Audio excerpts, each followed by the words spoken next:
selalu berusaha menyimpan sesuatu yang bisa membawa manfaat, baik untuk dirinya, untuk anak cucunya, maupun untuk keluarganya, untuk masa kini dan masa depannya. Kadang simpanan itu berbentuk uang, kadang berupa tanah, lain saat berbentuk pabrik, dan lain sebagainya. Sementara masa depan yang paling pasti adalah akhirat.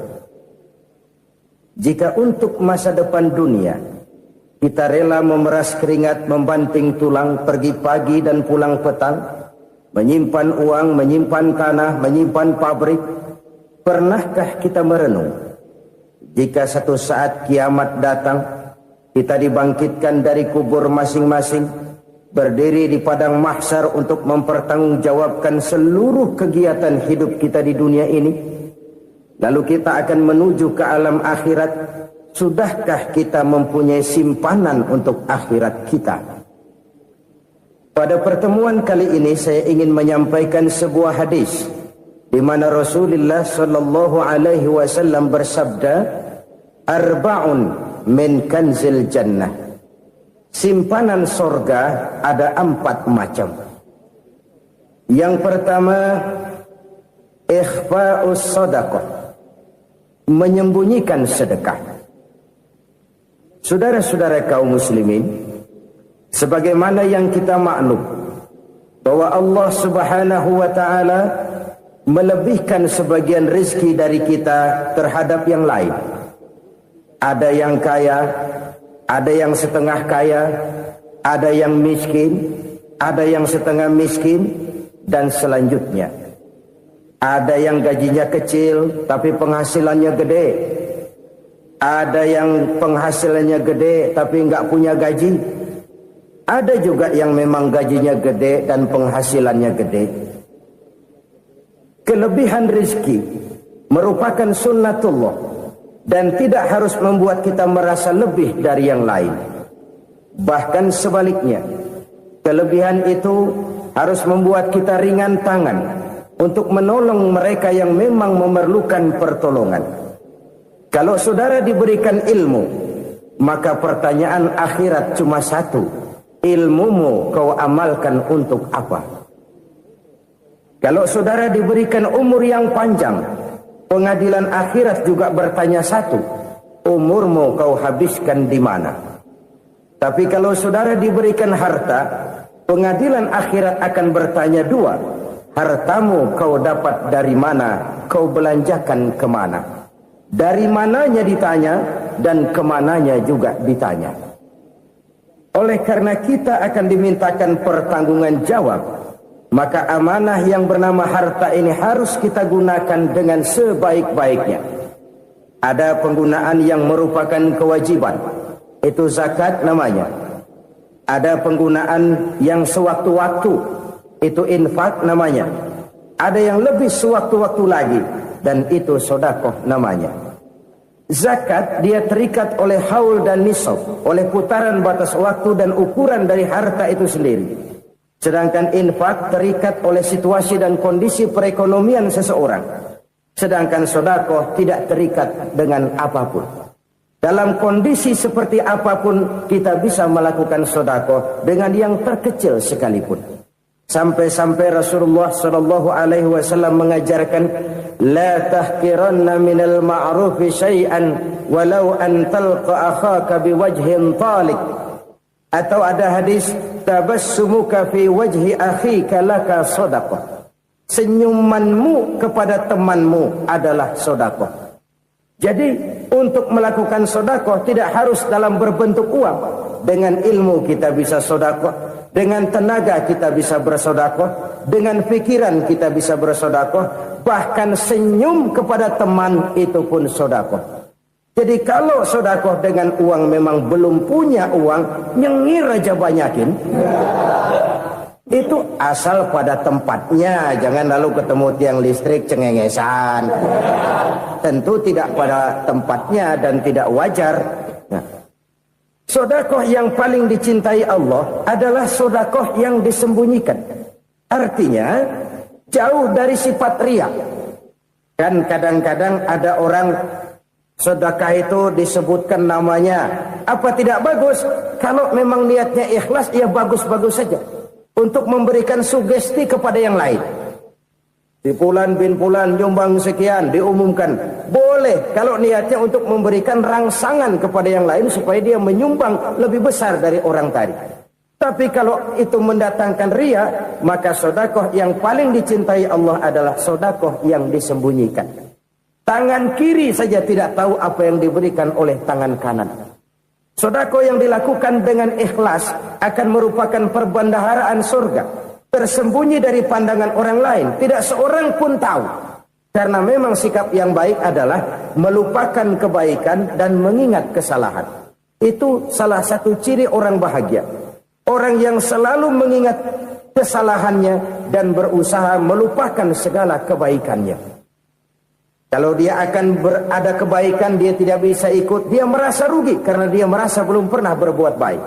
Tapi kalau akan melakukan kesalahan baru, dia ingat kesalahan yang sudah-sudah, sehingga terhalang baginya untuk melakukan satu kesalahan baru. Demikianlah saudara-saudara, bahwa Allah melebihkan rizki sebagian kita dari yang lain, agar terjadi tolong-menolong dalam kehidupan ini. Jadi kesenjangan yang nature, kesenjangan yang alami, itu sunnatullah. Ada yang kaya, ada yang miskin, ada yang kelas menengah. Nah, kenapa lalu sekarang kita berusaha mengentaskan kemiskinan? Oleh karena adanya kesenjangan struktural. Kalau yang kaya bisa semakin kaya, kenapa yang miskin tidak bisa naik jadi ikut sedikit kaya? Sebab pada dasarnya Islam adalah agama yang sejak turunnya sudah berupaya memerangi kemiskinan. Bahkan dikatakan kemiskinan itu mendekatkan kepada kekufuran. Orang kalau miskin udah dekat banget sama kafir. Gampang menjadi kafir. Berapa banyak saudara-saudara kita yang oleh karena soal perut, oleh karena soal materi, terpaksa meninggalkan dan menanggalkan akidahnya. Menjual petunjuk yang diberikan Allah dengan kesenangan dunia yang cuma sebentar ini. Na'udzubillah, thumma na'udzubillah.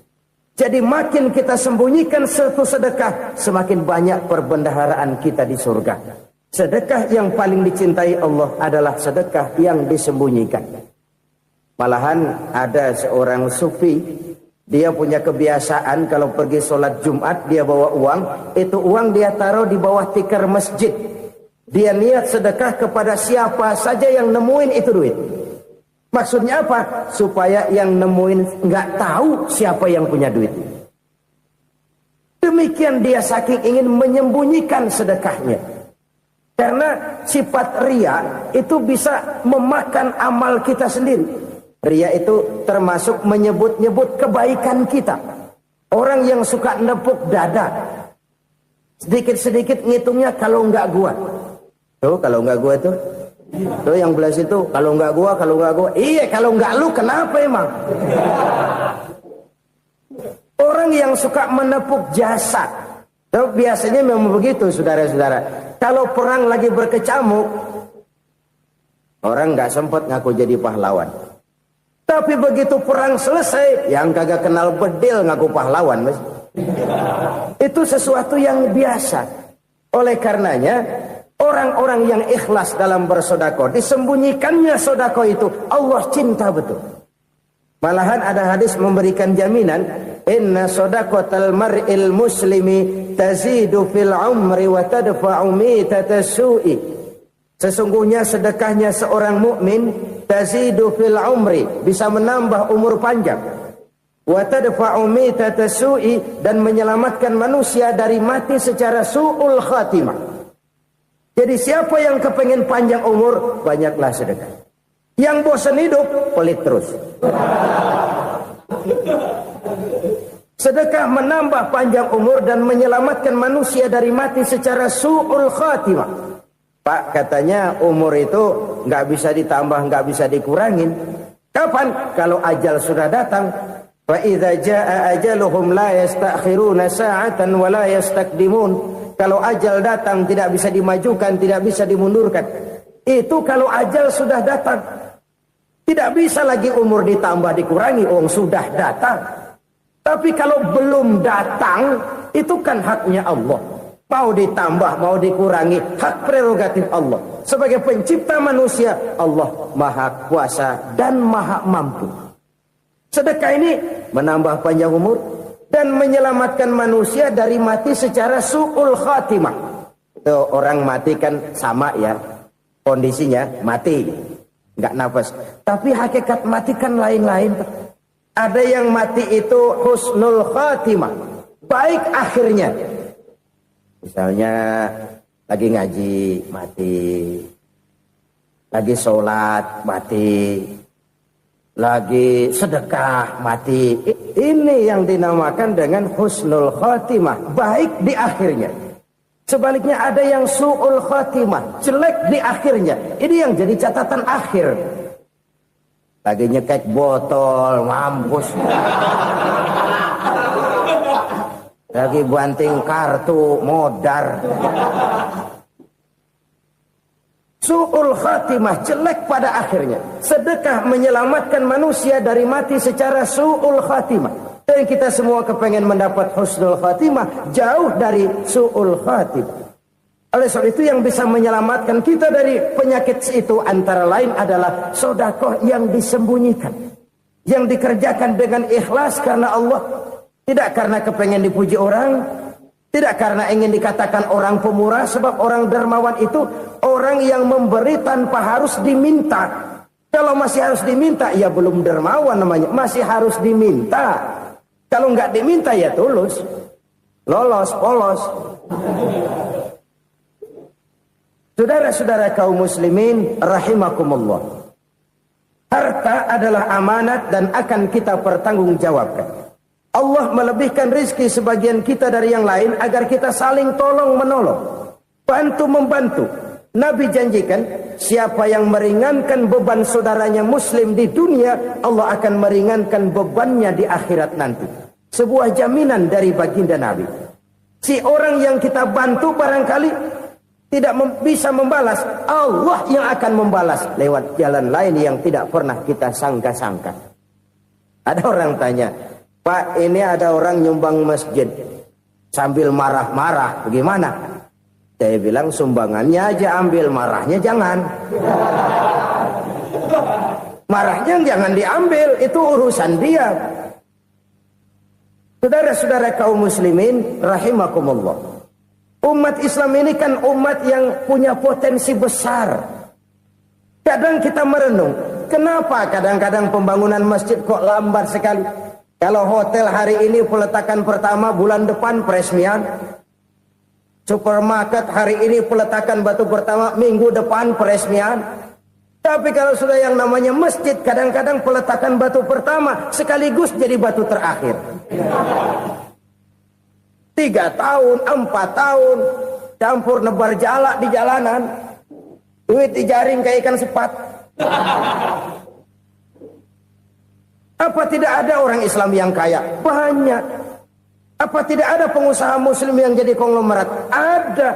Lalu yang belum banyak itu yang komit terhadap nilai-nilai agamanya.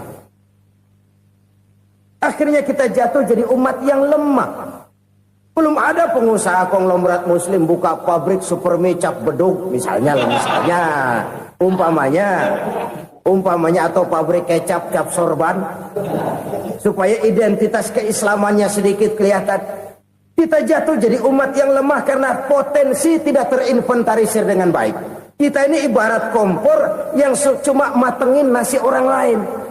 Potensi kita dimanfaatkan oleh orang lain. Ukhuwah Islamiyah kita baru terbatas kepada silaturahmi. Ukhuwah di bidang ekonomi kita lemah. Ukhuwah di bidang kebudayaan kita lemah. Apalagi ukhuwah di bidang politik kita lebih rapuh lagi. Padahal ukhuwah itu adalah totalitas kehidupan manusia, menyangkut ipolexosbud, memerlukan nilai-nilai ukhuwah. Jadi oleh karena itu mari kita menyadari, di dalam harta kita, walaupun kita yang cari, pergi pagi, pulang sore, peras keringat, banting tulang, di sana ada harta anak yatim, di sana ada hak masjid, Di sana ada hak pesantren, di sana ada hak jihad. Berbahagialah seseorang apabila dia oleh Allah dijadikan keran. Keran itu menyimpan air, tapi tidak untuk dirinya, tapi disalurkannya kepada mereka yang memang memerlukannya. Saudara-saudara kaum muslimin rahimakumullah, ini yang pertama.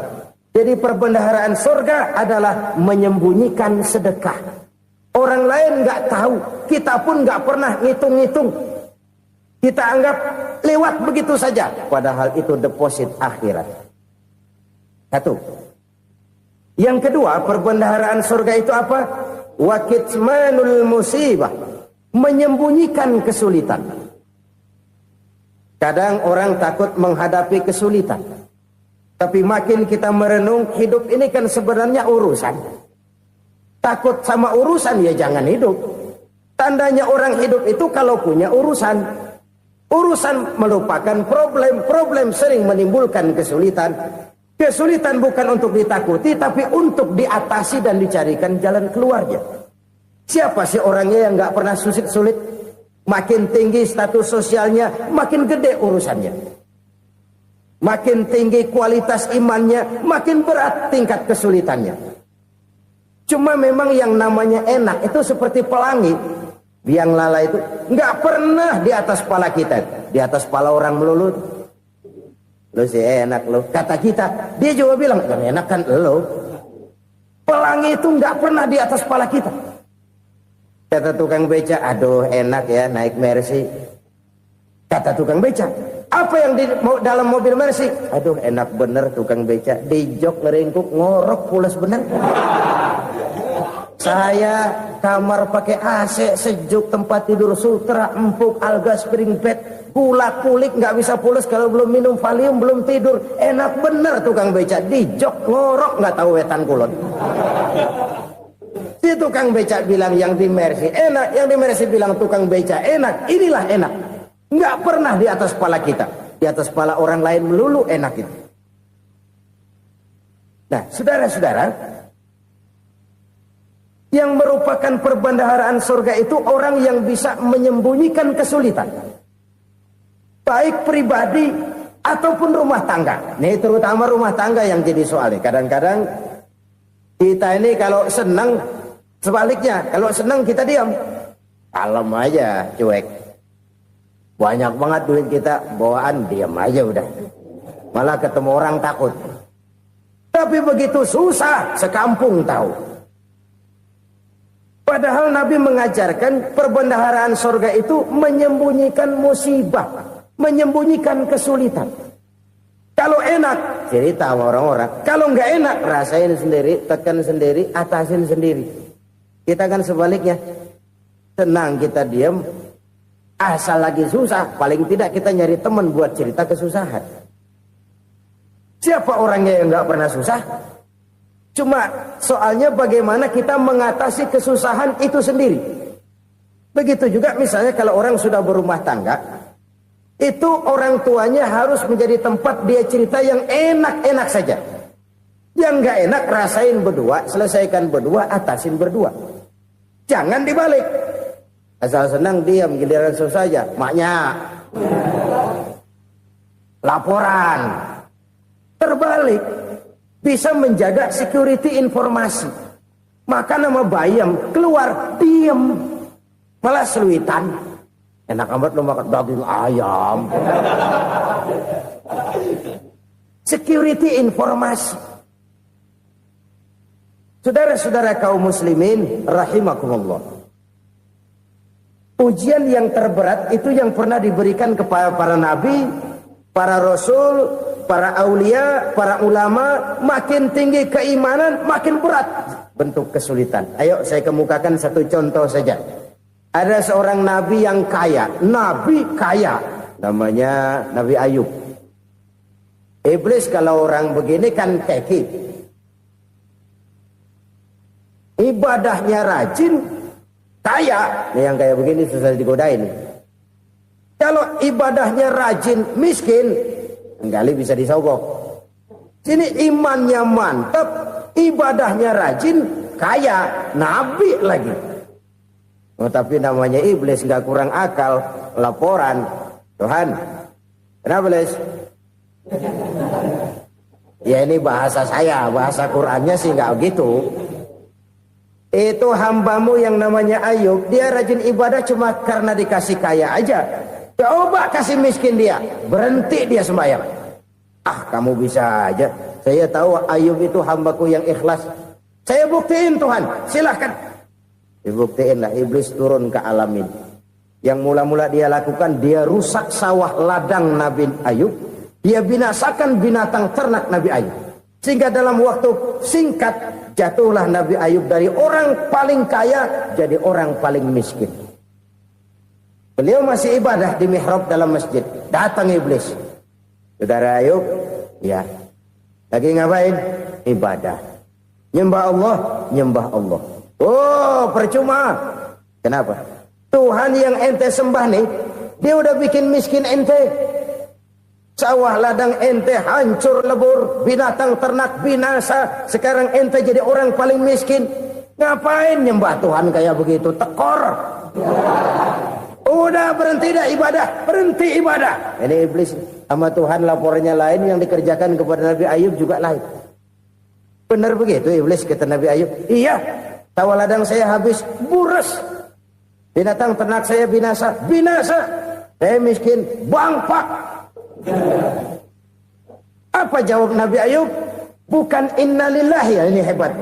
Alhamdulillahillazi a'tani wa akhadha minni. Segala puji bagi Allah yang telah memberikan harta kepada saya dan sekarang mengambilnya lagi. Alhamdulillah. Allah yang ngasih, Allah yang ambil. Itu mah urusan Allah. Iblis cuman ibadah jalan terus, sujud lagi Nabi Ayub. Iblis seleher gondok banget. Dasar Nabi nggak mempan dia apa-apain. Miskin malah alhamdulillah. Allah yang ngasih, Allah yang ambil.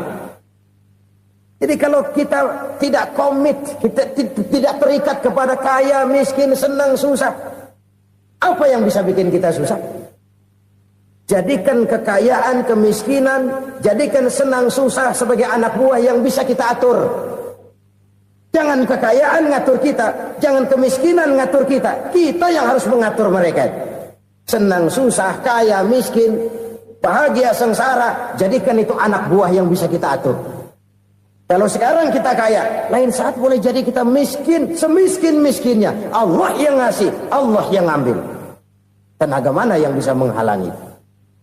Ibadah jalan terus. Iblis makin gondok. Dasar Nabi loh. Akhirnya apa? Nabi Ayub dikerjain, diberikan penyakit. Demikian fatal penyakitnya. Bayangin, udah miskin, sakit. Masya Allah. Miskin, sakit. Sakitnya nggak lama, kira-kira 16 tahun. Istrinya 3, 2 mental minta ceraiin. Ngerawatin laki bengek begini. Senang belum tentu, susah udah pasti nih. Cerai aja, cerai dah. Cerai. Tinggal satu Siti Rahmah yang setia menemani beliau. Sesetia-setianya hati perempuan. Satu saat Siti Rahmah bilang, "Bang, iya, abang kan Nabi, Bang. Lalu, namanya Nabi kan doanya jarang meleset, Bang. Maksud kamu minta kenapa sih sama Tuhan biar abang sembuh baik dah, Bang?" Siti Rahmah, iya. Saya sakit berapa tahun sih dah? 16 tahun, Bang. Sebelum ini saya sehat berapa tahun? Ya kira-kira 60 tahun, Bang. Nah, coba ente banding-bandingin, Rahmah. Saya dikasih sehat 60 tahun. Dikasih sakit 16 tahun. Sudah nggak sabar. Mau doa kepada Allah minta sembuh. Saya malu. Malu kepada Allah. Diuji dengan yang luar biasa seperti ini, tidak mengganggu stabilitas kehambaannya. Dia tetap menghamba kepada Allah Subhanahu wa ta'ala. Saudara-saudara kaum muslimin rahimakumullah. Kunci menghadapi kesulitan itu apa? Allah jelaskan dalam satu ayat, wa basyiris sabirin alladzina iza asabathum musibah qalu inna lillahi wa inna ilaihi raji'un. Gembirakan orang-orang yang sabar Siapa mereka itu? Yang apabila mendapat musibah mereka kembali kepada keyakinan dasar, segalanya dari Allah dan segalanya akan kembali kepada Allah. Ini konsepsi dasar dari sikap muslim dalam menghadapi berbagai kesulitan. Segalanya dari Allah, segalanya akan kembali kepada Allah. Kalau ini sudah kondisi dasarnya, maka kita akan lapang menghadapi kenyataan bagaimanapun pahitnya. Apakah itu namanya miskin, apakah itu namanya sakit, bahkan maut sekalipun.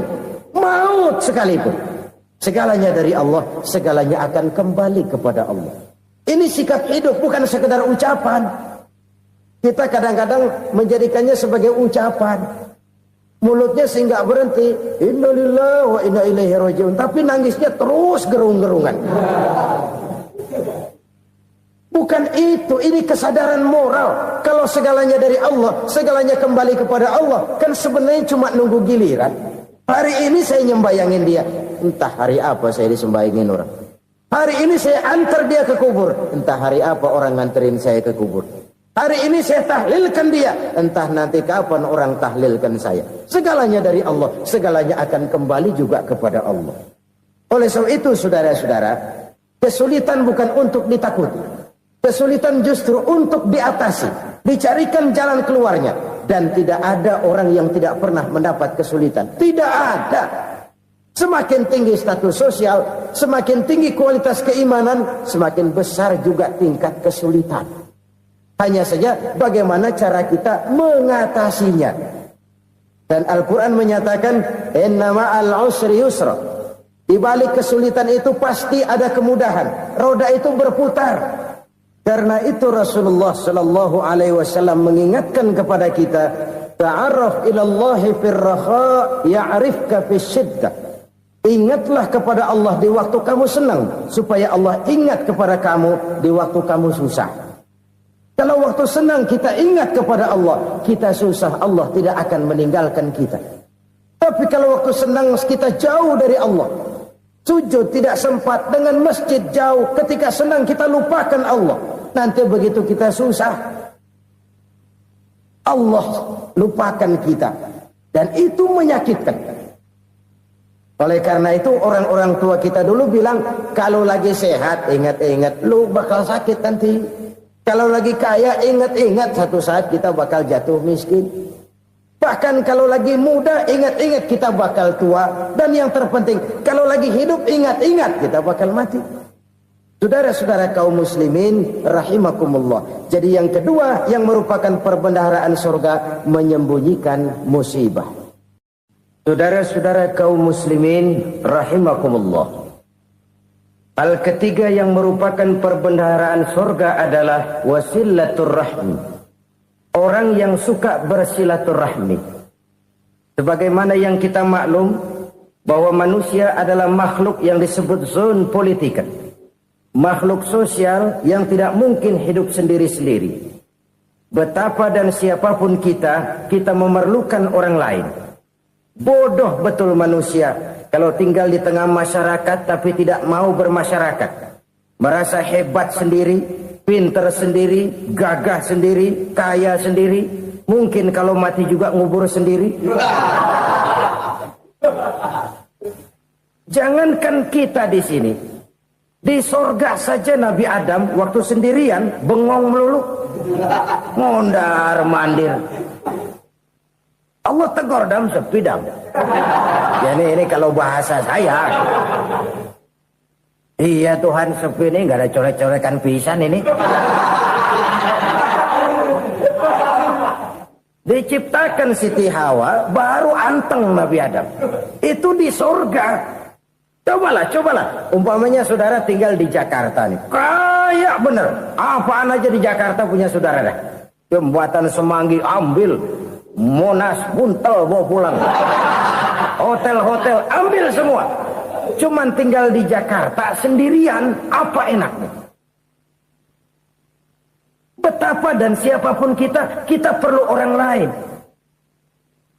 Tidak ada seorang pun yang bisa memenuhi kebutuhan hidupnya secara sendiri-sendiri. Nah, Islam telah menyelamatkan manusia dari ras diskriminasi. Mengikat manusia dengan persaudaraan yang berlandaskan kepada akidah. Karena itu dianjurkan bersilaturahmi. Bahkan Nabi menyatakan, man arada ayyubsata lahu fi rizqihi wa yunsa'a fi atharihi falyasil rahimah. Siapa yang kepengen diluaskan rezekinya dan dipanjangkan usianya, banyaklah ia bersilaturahmi. Siapa yang kepengen dimudahkan rezekinya, hendaknya ia banyak bersilaturahmi. Kalau banyak teman, kesulitan kan paling tidak ada tempat cerita. Udah susah, sendirian kita pikirin diri, nggak ada tempat tukar pikiran. Cepet banget sama bengek. Dilawan sendiri. Nah, secara makro kita bisa berkata, tidak mungkin ada kemenangan kalau tidak ada kekuatan. Tidak ada kekuatan kalau tidak ada kesatuan dan persatuan.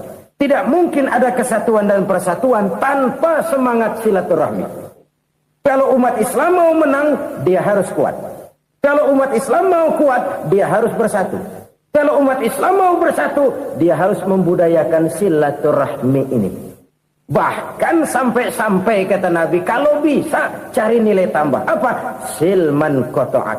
Bersilaturahmilah kau kepada orang yang marah denganmu. Masya Allah, indahnya ajaran agama kita. Orang yang marah pun kepada kita, kata Nabi, kalau bisa bersilaturahmilah kepadanya. Kepada orang yang marah itu. Di situ nilai tambah. Cuman jujur nih hadis, ngucapinnya gampang, ngamalinnya yang berat banget. Orang marah sama kita, kita disuruh silaturahmi, ada apa malu? Lu marah, ada gue marahan lagi. Gue pikirin. Saudara-saudara kaum muslimin rahimakumullah. Tapi ini yang diajarkan, bahkan ini yang dicontohkan oleh baginda Rasul. Bagaimana begitu mudah? Misalnya satu saat Abu Jahal ini ngatur strategi bagaimana bikin Muhammad celaka. Dia gali lubang di depan tempat tidurnya. Dia tutupin daun korma. Terus dia panggil seseorang, ke sini. Kasih tahu Muhammad, pamannya sakit keras, minta ditengokin. Berangkat orang ini ke sana. Muhammad, labbaik. Pamanmu sakit keras, dia minta ditengokin. Baik, saya akan datang menjenguk beliau. Berangkatlah Nabi ke rumah Abu Jahal tanpa prasangka apapun. Abu Jahal udah pasang setil, selimut 3 rangkap setengah dipakai, persis kayak orang meriang. Tapi sembari ngintip dari balik selimut, begitu Muhammad buka pintu, nah masuk perangkap nih. Muhammad jalan menuju tempat pembaringan. Makin lama makin dekat, makin lama makin dekat, makin dekat ke lubang yang dipasang oleh Abu Jahal itu. Dalam hati Abu Jahal, terus dah jatuh, mampus dah lu ini. Mampus lu hari ini nih. Apa yang terjadi? Malaikat Jibril datang. Muhammad, pamanmu cuma pura-pura sakit. Di depan tempat tidurnya ada lubang perangkap supaya kamu jatuh ke situ.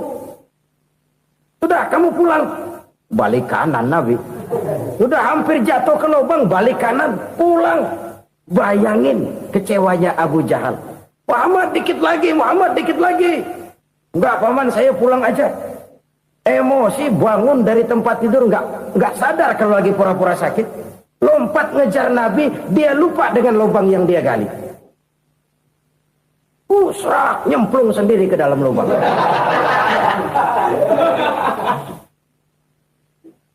Nabi terus berlalu. Ini terjadi keanehan. Jatuh ke lubang yang dia gali itu sebenarnya nggak terlalu dalam ya, antara 3-4 meteran lah. Tolong saya jatuh ke lubang ini. Datanglah pelayan-pelayannya itu. Angkat saya dari sini. Yang ngulurin tambang. Satu gulung, belum juga nyampe itu tambang. Kurang, beli lagi ke warung. Sambung, ulur lagi, nggak juga bisa sampai. Wah ini kerjaan Muhammad ini. Tolong siapa salah seorang kamu ke rumah Muhammad, kasih tahu encangnya kecebur. Minta ditolongin. Sampaikan kepada Rasul. Kenapa? Pamanmu jatuh ke lubang, Muhammad minta tolong diangkatin. Tambang udah nyambung-nyambung nggak nyampe juga. Ya nanti saya datang saya tolong. Coba. Nyata-nyata orang berniat jahat mau mencelakakan dia. Datang dia menolong. Ini yang disebut air tuba dibalas air susu ya ini. Bukan sebaliknya. Air tuba dibalas air susu. Paman, kecebur ya? Iya Muhammad, tolong ini. Pegang tangan saya. Nabi ulurkan tangannya. Nyampe. Dipegang oleh Abu Jahal. Diangkat ke atas. Sampai atas. Apa kata Abu Jahal? Sihirmu memang hebat Muhammad. Udah ditolongin dikata sihir. Yang enak kita kemplang kan itu orang begitu. Urusan apa? Tapi inilah akhlak. Kalau bisa kamu bersilaturahmilah dengan orang yang marah kepadamu sekalipun. Orang marah kita tetap baik.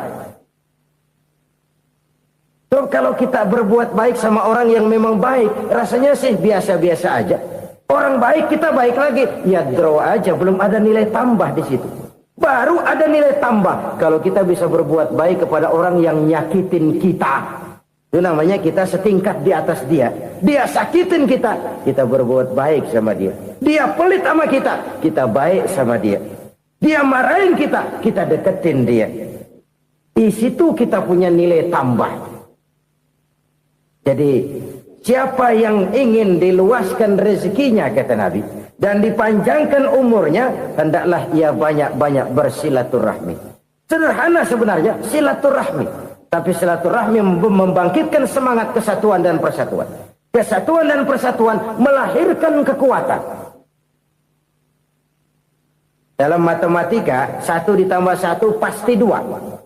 Tapi di tengah masyarakat 1 orang takut ditambah 1 orang takut, hasilnya jadi 2 orang setengah berani. Kenapa setengah berani? Karena udah berdua. Tadi pan takut sendirian. Kalau dia kumpul turu-turu takutlah jadi berani. Kita yang lemah, kita yang tidak berdaya, kita yang miskin, kalau mau kompak bersatu, apa yang nggak bisa kita kerjain? Apalagi tinggal di kota besar, pilihan cuma 2. Bertahan atau minggir. Bertahan atau minggir. Untuk bisa bertahan harus mampu bersaing. Untuk mampu bersaing harus punya keahlian. Keahlian harus ditunjang dengan pendidikan. Ditambah oleh kekompakan sebagai umat. Udah miskin mencar mulu, orang injak kita. Orang nggak pandang urusan apa malu. Oleh karena itu silaturahmi pada hakikatnya merupakan ruh dari ukhuwah yang diajarkan oleh agama kita. Bagaimana Islam menyelamatkan masyarakat manusia dari ras diskriminasi, mengikat manusia, dan tidak ada persaudaraan yang lebih indah selain persaudaraan yang diikat dengan nilai-nilai akidah. Sepanjang orang di jalan Allah, itulah saudara kita. Keluar dia dari jalan Allah, selesailah persaudaraan sampai di situ. Karena itu, kalau ingin menyimpan sesuatu di surga, banyaklah bersilaturahmi. Datang ke rumah ini, datang ke rumah itu, dan lain sebagainya. Itu simpanan kita di akhirat nanti. Ini yang ketiga. Saudara-saudara, yang keempat, perbendaharaan surga itu apa? Wa qawlu la hawla wa la quwwata illa billah. Ucapan la hawla wa la quwwata illa billah. Ibadah kan ada yang berat, modalnya besar. Bangun masjid berat, modalnya besar. Bangun rumah sakit berat, modalnya besar. Ada ibadah yang berat, tapi modalnya ringan. Misalnya puasa. Puasa itu berat, mengendalikan nafsu. Kalau sekedar nggak makan nggak minum sih enteng, mengendalikan nafsu. Itu jihad terbesar. Tapi kan modalnya ringan, cuma niat saja. Ini ibadah berat, modalnya ringan. Ada ibadah yang ringan, modalnya juga enteng. Seperti termasuk ucapan la haula wa la quwwata illa billah. Tanpa sadar, la haula wa la quwwata illa billah. Nyelengin tuh di surga. Nyelengin, kita nggak terasa. Nyelengin simpenan akhirat. La haula wa la quwwata illa billah. Nyimpan lagi. Kaget, la haula wa la quwata illa billah, nyimpan lagi, banyak simpanan. Walaupun sebenarnya yang dimaksud di sini adalah kesadaran batin bahwa tidak ada daya dan kekuatan kecuali Allah. Itu intinya. Kita memulai pekerjaan disunahkan baca bismillah, kan begitu. Apa itu? Kesadaran moral Bahwa ini saya bisa kerjakan. Saya kerjakan ini dengan menyebut nama Allah. Kenapa? Kalau Allah tidak memberikan daya dan kekuatan, mana mampu saya kerjakan ini. Maka saya kerjakan ini dengan menyebut nama Allah. Bismillah. Kesadaran moral. Manusia hanya wajib berusaha, tapi nggak pernah wajib berhasil. Banyak hal-hal yang kalau kita renungkan secara rasio nggak mungkin. Tapi jadi kenyataan. La haula wa la quwata illa billah. Tidak ada daya dan kekuatan kecuali bagi Allah semata-mata. Kesadaran moral akan kelemahan dan keterbatasan makhluk bernama manusia. Kadang kita kagum dengan otak, tapi kita sering lupa sama yang bikin otak. Padahal bagaimanapun hebatnya otak, yang bikin otak pasti lebih hebat dari otak. Nggak percaya, silahkan otak-otakan. Inilah kecenderungan. Kita kagum dengan pesawat-pesawat mutakhir, bukan main, besi gede banget terbang itu. Alangkah hebatnya. Lalu apa yang bikin otak tidak lebih hebat dari itu semua? Kita puji laut. Apa yang bikin laut tidak lebih hebat dari laut itu? La haula wa la quwata illa billah. Tidak ada daya dan kekuatan kecuali Allah. Apa yang bisa kita lakukan? Kalau tidak karena daya dan kemampuan yang diberikan oleh Allah kepada kita. Lahirlah sikap tawadu, rendah hati. Tidak melonjak menjadi angkuh dan sombong. Sadar akan kelemahan dan keterbatasan diri. Sebagai makhluk yang diciptakan oleh Allah subhanahu wa ta'ala. Jadi satu sisi ini ucapan yang berpahala. La haula. Jadi wiridan. Pada sisi lain ini kesadaran moral.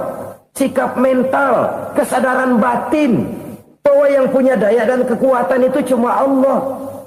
Kita nggak pantas untuk sombong, sebab sombong itu pakaiannya Allah.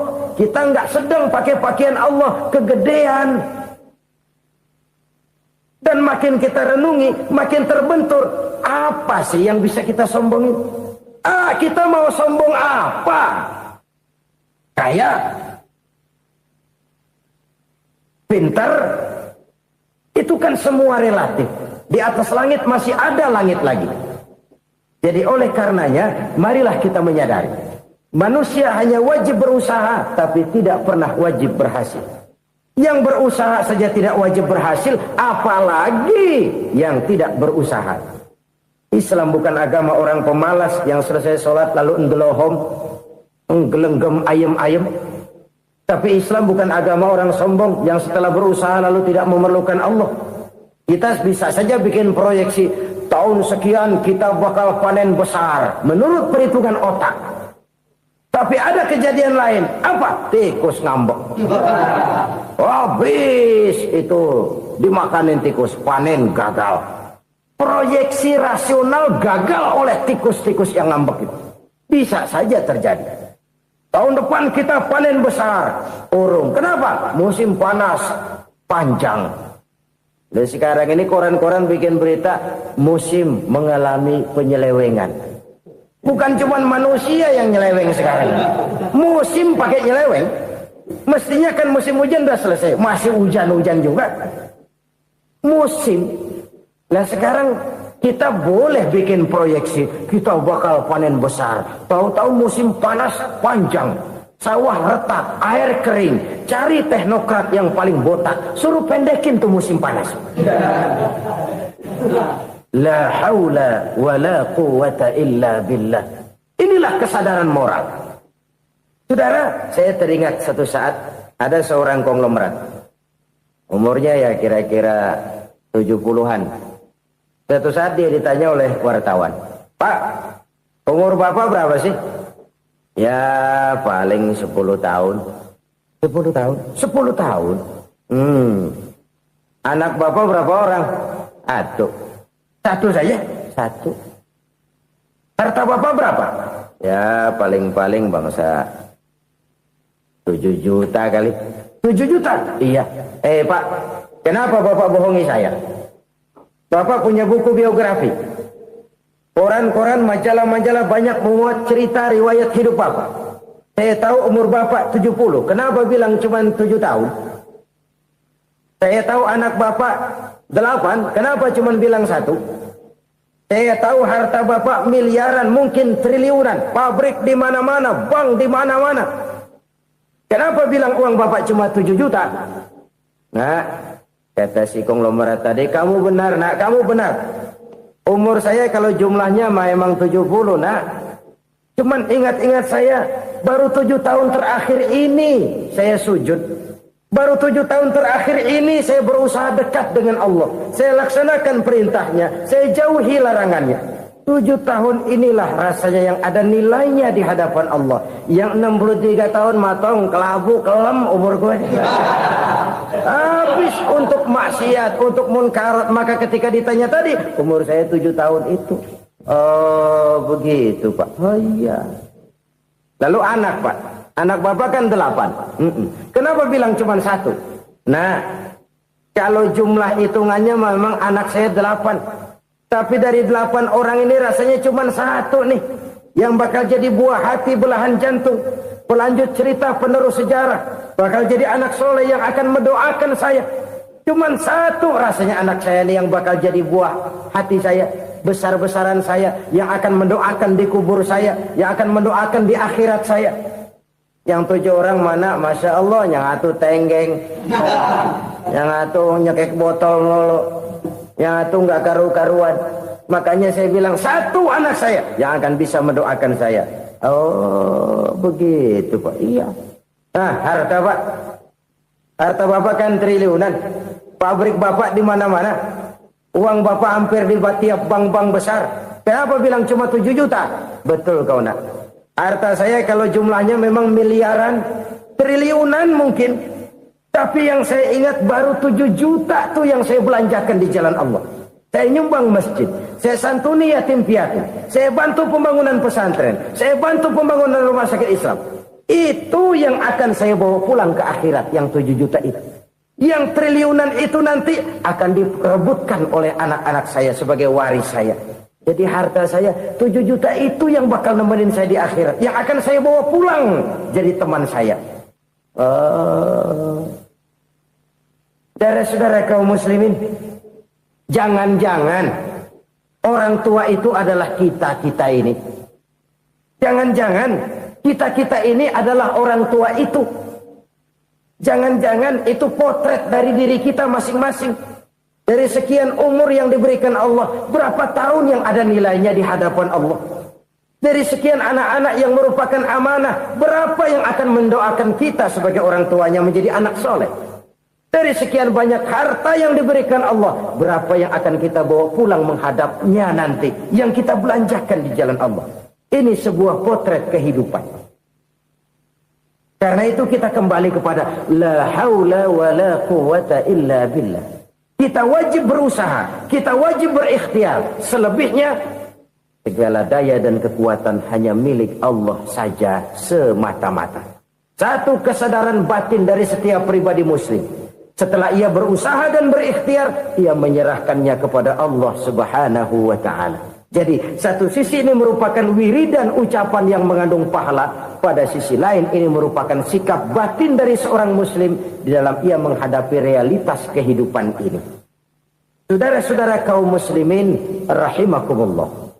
Kalau ini kita jadikan satu basis kehidupan, maka ini akan menyelamatkan manusia dari kemungkinan tergelincir menjadi orang yang lupa diri dan lupa darat. Sebab itu Imamul Ghazali berpesan, jadidis safinah fa innal bahra amiq, wa khuziz zad fa inna safara ba'id, wa khaffifil hamla fa innal hamla sadid. Perbarui selalu kapalmu karena lautan sangat dalam.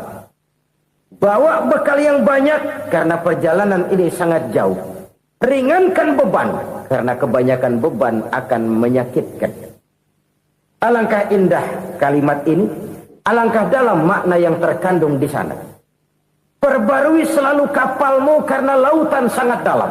Apa artinya ini? Jaga mentalmu baik-baik. Pelihara imanmu baik-baik karena hidup penuh cobaan seperti lautan. Kita kalau berlayar di lautan kan kadang-kadang tenang, angin bertiup sepoi-sepoi basah. Jika malam datang bintang gemintang bertabur menghias cakrawala. Rembulan memantulkan sinarnya dengan indah. Dalam keadaan begitu berlayar enak. Tapi lain saat ombak menggunung, halilintar menyambar, angin topan bertiup.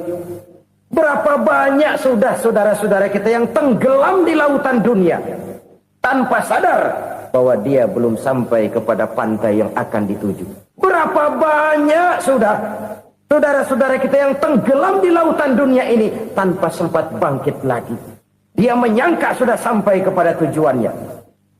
Hati-hati kapal jangan sampai bocor karena lautan sangat dalam. Iman ini jaga baik-baik karena hidup penuh dengan ujian. Wa khuzizat fa inna safara ba'id. Bawa bekal yang banyak karena perjalanan sangat jauh. Saudara mau ke Bandung, bawa duit. Saudara mau ke Surabaya, banyakkan lagi duitnya. Saudara mau ke Mekah, gepokan, iketan tuh duit nggak lembaran lagi. Makin jauh perjalanan, makin banyak bekal yang harus kita bawa.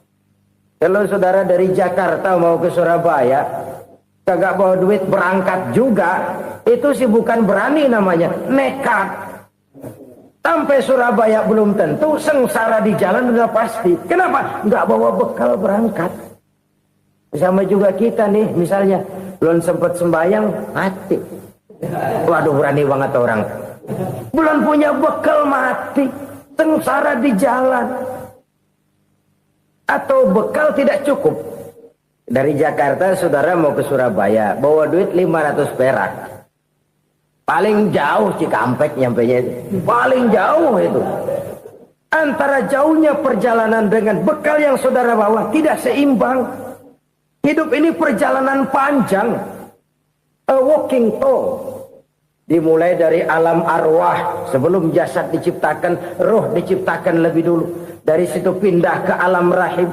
Dari alam rahim pindah ke alam dunia. Dari alam dunia pindah ke alam barzah. Baru menuju akhirat. Satu perjalanan panjang. Kalau bekal tidak bawa, sengsara di jalan. Bawa bekal yang banyak karena perjalanan ini sangat jauh. Wa khaffifil hamla, ringankan beban karena beban itu cuma akan menyulitkan. Kalau bekal itu sih keperluan, tapi beban nggak kita perluin, cuma ngeberat-beratin. Apa ini beban? Dosa. Kecurangan, kebatilan, kezoliman, ketidakadilan, kesewenang-wenangan. Itu akan jadi beban kita di akhirat. Alangkah celakanya, perjalanan panjang, bekal tidak bawa, beban kelewat banyak. Alamat sengsara di jalan. Pahala tidak ada, dosa berlipat ganda. Na'udzubillah, summa na'udzubillah. Kalau kita rangkum nasihat Al-Ghazali dengan kisah si konglomerat tadi, kita akan mengambil kesimpulan. Pertama, bekal terbaik dalam menghadapi gejolak kehidupan ini tidak lain adalah iman. Yang kedua, pahala dan dosa. Dua hal kontroversial. Pahala adalah bekal, dosa adalah beban. Tapi kita sekarang kan tidak begitu terangsang kepada yang abstrak. Orang berlomba mencari yang konkret-konkret saja. Yang real. Kalau memang dosa, benjol dong. Kira-kira begitu. Kira-kira begitu. Persis orang Yahudi dulu. Orang Yahudi itu kan pernah minta kepada Nabi Musa. Ya Musa, lan nu'mina laka hatta narallaha jahrah. Musa, kami nggak bakal mau beriman kepada Allah kalau belum kami lihat Allah ada nongkrong di depan kami. Kalau memang Tuhan ada, taruh dong di depan kami. Mau yang konkret-konkret saja. Kalau memang dosa, benjol dong. Kalau memang pahala, berasa dong. Orang terangsang kepada yang real, yang konkret-konkret saja. Karena itu, untuk mengejar dosa, orang mau bayar. Tapi untuk mengejar pahala, walaupun tidak bayar, orang segan. Ini yang dikatakan oleh Nabi, kamu mengharapkan ke surga, tapi kamu berat melaksanakan sesuatu yang bisa membawa kamu ke surga. Kamu ingin jauh dari neraka, tapi tiap saat kamu lakukan perbuatan-perbuatan yang justru menjerumuskan kamu ke neraka. Idda'aitum an-najata minan nar wa ramaitum fiha anfusakum. Kamu ingin selamat dari neraka, tapi kamu lemparkan diri kamu ke neraka. Kamu ingin masuk surga, tapi berat sekali kamu melakukan perbuatan-perbuatan yang bisa menyampaikan kamu di surga. Saudara-saudara kaum muslimin rahimakumullah. Jadi hal keempat yang merupakan perbendaharaan surga adalah la haula wa la quwata illa billah. Satu sisi ini merupakan ucapan yang memperberat timbangan akhirat. Pada sisi lain ini merupakan sikap hidup seorang muslim. Kesadaran batin yang sangat dalam bahwa tidak ada daya dan kekuatan kecuali Allah. Dan itu kita simbolkan pada saat memulai pekerjaan dengan bismillah, dengan menyebut nama Allah. Satu kesadaran moral, saya hanya bisa melakukan ini karena diberikan daya dan kekuatan oleh Allah. Lahirlah sikap tawadu, rendah hati, tidak melonjak menjadi angkuh dan sombong. Saudara-saudara, sampai sini dulu jumpa kita kali ini. Semoga 4 perbendaharaan surga ini dapat kita lakukan, yang kelak akan merupakan bekal kita di kemudian hari nanti. Amin ya rabbal alamin. Bapak-bapak, ibu-ibu, saudara-saudara kaum muslimin rahimakumullah. Di dalam kehidupan kita sebagai seorang muslim, minimal 5 kali dalam sehari semalam kita mendengar seruan untuk mendirikan solat yang disebut azan. Ada kalimat menarik di dalam kalimat azan itu, yakni seruan hayya 'alal falah, marilah menuju kepada keberuntungan, marilah meraih kemenangan. Seruan ini adalah kecenderungan dari setiap manusia, apapun warna kulitnya. Artinya, setiap orang dalam hidup selalu ingin meraih dan mencari kemenangan. Kemenangan akan melahirkan kepuasan batin, dan kepuasan batin memberikan kebahagiaan. Sedangkan kekalahan melahirkan penderitaan batin, dan penderitaan batin menjerumuskan seseorang di dalam berbagai bentuk kerugian. Jikalau inilah seruan azan, maka masalahnya ialah apa yang menyebabkan kita meraih kemenangan. Al-Quranul Karim memberikan tuntunan dan ajaran kepada kita bahwa orang-orang yang memperoleh kemenangan itu tidak lain adalah orang-orang yang bertakwa. Hanyalah mereka yang bertakwa kepada Allah Subhanahu wa ta'ala pada akhirnya akan tampil sebagai pemenang. Lalu siapa orang yang bertakwa itu? Dijelaskan dalam awal-awal Al-Baqarah. Orang yang bertakwa yang akan meraih kemenangan, pertama, allazina yu'minuna bil ghaib, yaitu orang-orang yang beriman kepada yang gaib. Percaya bahwa ada alam yang gaib, alam yang abstrak, alam yang tidak bisa dijangkau oleh salah satu daripada panca indera kita. Mereka percaya dan beriman kepada adanya malaikat, beriman kepada adanya iblis dan jin, beriman kepada adanya alam kubur, beriman kepada adanya alam mahsyar, beriman kepada adanya alam akhirat, beriman kepada adanya surga dan neraka. Beriman bukan cuma sekedar beriman dalam ucapan bibir saja, tetapi beriman yang nilai iman itu mampu mewarnai gerak dan gaya hidupnya. Iman yang meresap sampai ke tulang sumsum, kemudian memberikan dampak positif di dalam kehidupan manusia. Alam, kita tahu, adalah sesuatu yang selain Allah, dan Allah bukanlah alam. Apapun namanya selain daripada Allah, itu adalah alam. Alam pada hakikatnya terbagi menjadi 2. Ada alam syahadah,